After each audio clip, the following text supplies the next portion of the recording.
Big boss kidnap. एक गांव में शंकर नाम का आदमी रहता था। वो बहुत बड़ा दादा था। उसके नाम पर बहुत सारे पुलिस केस लगे हुए थे। वो हमेशा दादागिरी करता रहता था। उसके पीछे बहुत सारे लोग भी रहते थे। शंकर का सत्या नाम का एक भाई था। सत्या भला आदमी था। उसे अपने भाई की दादागिरी बिल्कुल अच्छी नहीं लगती थी। शंकर अपने भाई से बहुत प्यार करता था। सत्या को हमेशा से बिग बॉस रियलिटी शो में जाने का शौक रहता था। इस बार भी उसने कॉमन मैन कोटा के तहत अप्लाई किया था, लेकिन उसे कोई जवाब नहीं मिला तो वो दुखी होकर घर पर बैठकर मन ही मन सोच रहा था। आज तक मैंने 3 बार अप्लाई किया है, एक बार भी मुझे मौका नहीं मिला। शायद बिग बॉस में जाना मेरे नसीब में नहीं। इस तरह वो सोच रहा था कि शंकर वहाँ पहुँचा। क्या बात है भाई, इस तरह दुखी क्यों बैठे हो? क्या हुआ? कुछ नहीं भैया, कुछ भी नहीं। तुम मुझसे क्यों छुपा रहे हो? बताओ क्या हुआ? किसी लड़की को पसंद कर रहे हो क्या? बता दो, अभी शादी करवा दूंगा। अरे नहीं नहीं भैया, मुझे बिग बॉस पार्टिसिपेट करने का हमेशा से मन है। अभी तक मैंने 3 बार कॉमन मैन के कोटा के तहत अप्लाई किया है, लेकिन मुझे एक बार भी मौका नहीं मिला। ये बिग बॉस क्या है? वो शाहरुख खान की मूवी है क्या? अरे नहीं भैया, ये टीवी पर आता है, एक रियलिटी शो है। ऐसा बोलकर वो बिग बॉस के बारे में सारी बातें बताता है। सब कुछ सुनने के बाद शंकर, अरे भाई तू बेफिक्र रह, उस बिग बॉस हाउस में तुझे भेजने का जिम्मा मेरा। तू जाकर अच्छे से खा और आराम कर। क्या करोगे?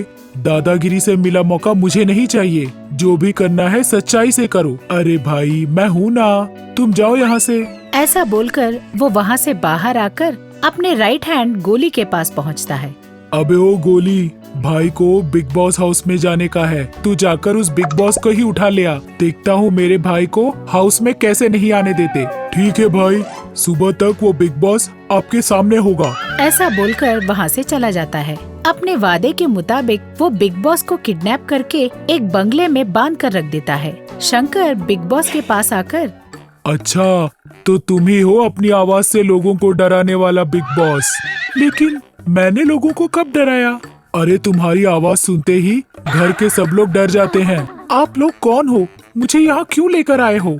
Good question. कुछ नहीं, तुम बिग बॉस हाउस में सब लोगों से टास्क करवाते हो ना, वैसा ही टास्क हम तुमसे करवाने के लिए यहाँ लाए हैं। मुझे कौन सा टास्क करना होगा? सिंपल, अभी तुझे मेरे भाई को वाइल्ड कार्ड एंट्री में बिग बॉस हाउस में ले जाना होगा। अगर ना ले जाओ तो? अगर ना ले जाओ तो हमारा गोली तुम्हें विकलांगों के आश्रम भेज देगा। नहीं नहीं, आप जो कहोगे मैं करूँगा। ऐसा बोलकर उसने अपने भाई स्मॉल बॉस को तुरंत फोन किया। अच्छा सुन, आज से तुझे ही उस बिग बॉस शो को चलाना होगा और सत्या नाम के एक आदमी को वाइल्ड कार्ड एंट्री में अंदर ले जाना होगा। आपको क्या हुआ भैया? आप कहाँ हो? वो सब मैं बाद में बताऊंगा, पहले जो मैंने बताया वो करो। ऐसा बोलकर वो फोन रख देता है। बिग बॉस का टीम स्मॉल बॉस के साथ मिलकर शो को चलाने लगते हैं। हाउस में पहले से कुछ लोग थे। स्मॉल बॉस शो स्टार्ट करते हैं। माय डियर हाउसमेट्स, आज इस हाउस में वाइल्ड कार्ड एंट्री के साथ एक नए कंटेस्टेंट आ रहे हैं। He is mister Satya. ऐसा बोलकर वो सत्या को अंदर भेजते हैं। सत्या इस बात से अनजान था कि बिग बॉस को किडनैप करके उसे अंदर भेजा गया था। Small boss big boss show को अपने आवाज से चला रहे थे। हर हफ्ते एक व्यक्ति एलिमिनेट होता था, लेकिन हमेशा जो लोग एलिमिनेशन में होते थे उनमें से एक किडनैप हो जाता था। इस तरह कई दिन बीत गए। इन सब से परेशान होकर बिग बॉस टीम ने स्मॉल बॉस को बुलाया।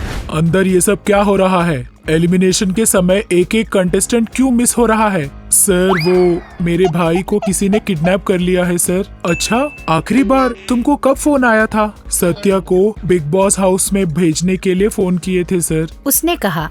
सारी बात सुनकर सलमान खान बोले, इसका मतलब उस सत्या का उस किडनैपर से कोई ना कोई संबंध जरूर होगा। पहले जाकर उस सत्या के बारे में सारी डिटेल्स निकालो। ऐसा बोलकर सत्या की सारी डिटेल्स निकाली। तब उनको पता चलता है कि सत्या का भाई बहुत बड़ा दादा है और ये भी पता चलता है कि शंकर ने बिग बॉस को किडनैप कर लिया है। तब बिग बॉस टीम ने शंकर को पकड़ने का एक प्लान बनाते हैं। उस प्लान के मुताबिक, सत्या तुम एक बार कॉन्फ्रेंस रूम में जाओ। स्मॉल बॉस कहता है। सत्या तुरंत कॉन्फ्रेंस रूम में जाता है। सत्या कॉन्फ्रेंस रूम में पहुंचते ही वहाँ के सारे कैमरे ऑफ हो जाते हैं और तुरंत पुलिस वाले सत्या को अरेस्ट कर ले जाते हैं। मैंने क्या किया? तुम मुझे क्यों पकड़ के ले जा रहे हो? पूछ रहे हो क्यों?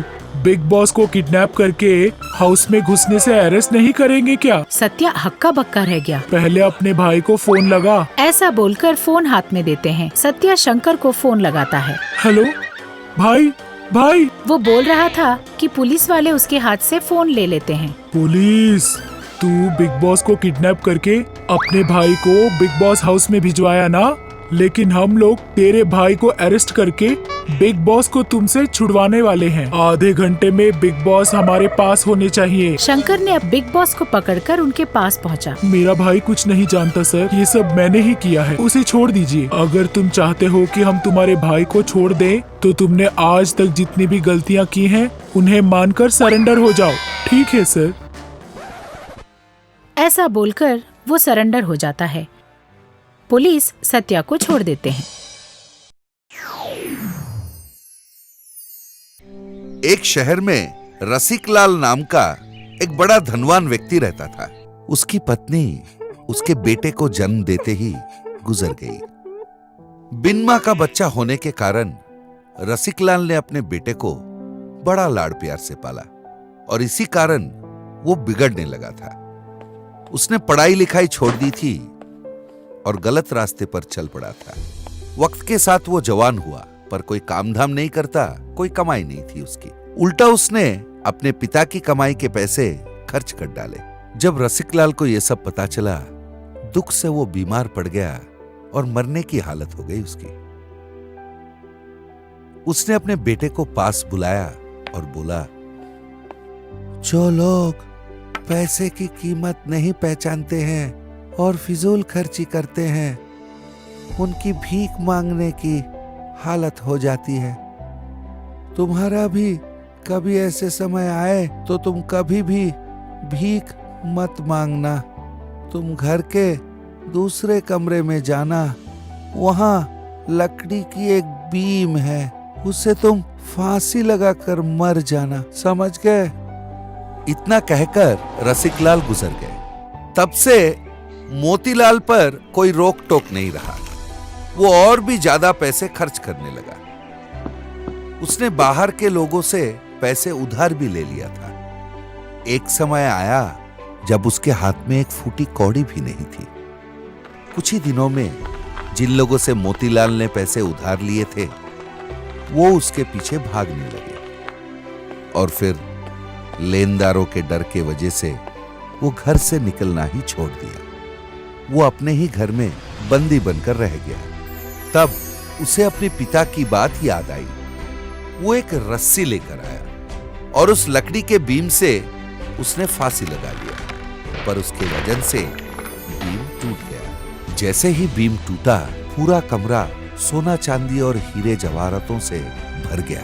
ये देखकर उसकी आंखें चौंधी आ गई। बीम टूटने से पहले तक उसे पता ही नहीं था कि इसमें पिताजी की छुपाई हुई दौलत भरी थी। यही कारण है कि रसिकलाल ने अपने बेटे को भीख मांगने के बजाय फांसी लगाने को कहा था। उसे अपने पिता की बात समझ में आ गई थी। उसने पहले अपने सारे उधार चुका दिए और तब से उसे पैसों की मोल समझ में आ गई और उसने बेकार का खर्चा करना बंद कर दिया। इस कहानी से हमें यह सीख मिलता है कि मेहनत से कमाए हुए पैसों का फिजूल खर्ची नहीं करनी चाहिए और पैसों को हमेशा सोच समझकर ही खर्चा करना चाहिए। दादा टीवी। इस तरह के कई और मनोरंजक और ज्ञानवर्धक कहानियों के लिए बने रहिए हमारे साथ।